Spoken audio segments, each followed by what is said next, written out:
Hey, if you want to turn off or turn on the Hey Google on the Nothing phone to A, all you have to do is just to go into the app drawer and open the Google application.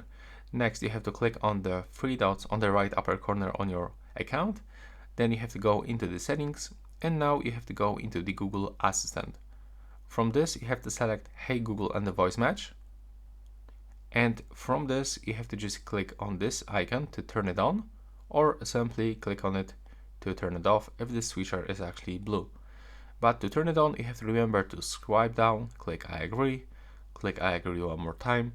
And in my case, it's actually ready because I just previously set up the Google Assistant for this account that is actually right here on this phone. And normally you will actually get this circle, and you have to say this keyword that will be shown on the screen for like 5 times. And after this, you will actually set up with the Google Assistant. And now when I say Hey Google or OK Google, it is actually popping on the screen. So you will have to say phrase like OK Google, what is the weather, and stuff like this. So that's all. Right now, please subscribe.